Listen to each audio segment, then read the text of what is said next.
Nowhere Mean. Nowhere Mean and Delicate. That is the name of the third novel by Professor William Clark Murray. A good option for reading this summer. It's a story of adventure, mystery, and emotion centered on a man that meditates about his life and the bad things that he's done with the hope that he can actually cleanse his soul. This copy captures the unique characters that react in different ways according to the plot described by the author. It's a game of context that makes us question our authority and autonomy. Professor Murray, welcome to morning. the show. You live in Mexico. Yes. You've been here since 2001, and you teach at the Tec de Monterrey. Is that That's correct, What do you yes. teach? I teach philosophy and sometimes literature. And you write books. Tell us about your novel. Is this about a dystopia, about a It sounds utopia? like it. Does it say anything about the current historical moment? A little bit, yeah. There's a little bit of jabs at politics, but it's an island. It starts off as a utopic scenario, but it eventually, throughout the novel, becomes a bit tragic, and it falls to pieces thanks to the protagonist. So is it a sort of Lord of the Flies scenario where everything falls sounds like apart? it. Maybe Lord of the Flies meets Malcolm Lowry and Under the Volcano. Oh, really? Yeah, maybe, yeah. And I mean, you're an author that lives in Mexico, and you write novels in English. I mean, that has to mean something, you know? Yeah, irony has always been a inspiration for me. Selling books in English is a challenge, yes. Yeah. But writing in Spanish would be difficult for me. Yeah. So. But and the book, if you were to think, just give us some examples of of when you look at this story in real life. I mean, who are we thinking about?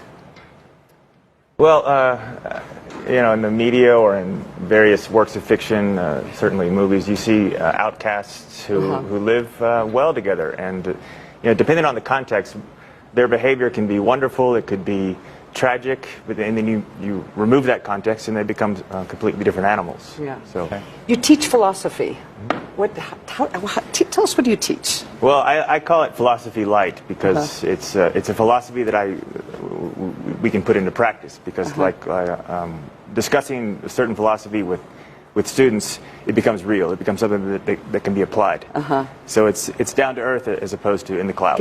Give us some examples, because I remember my philosophy class. I really did not really appreciate. No, I also didn't like it. I just didn't see. I just couldn't. I couldn't apply it to my life. I couldn't understand it. But that's just me. Give us some examples. Okay. Well, I sympathize, and I totally hear you. Lately, it's very sexy philosophy of technology. So that's already in our hands, right? So it's already something that we can apply. It's not Aristotle, it's not Socrates, it's writers of the 20th century, 21st century who are applying philosophy through technology, looking at the social relations that come about as a result of our relationship with technology. I mean, can you change people's behavior as they talk about this? Because ultimately, you're trying to look for people to at least to understand. You know what I mean? Yeah, I do. Yeah. No, I don't think you can. But it's the technologies that are influencing our behavior. So, and that's the philosophy that we focus on. Give us other examples. Well, let's see here.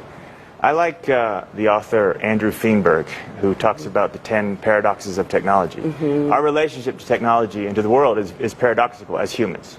Right. We are basically, well, first of all, we're destroying ourselves and each other and the planet. And that's a paradoxical relationship, because we need the planet to live.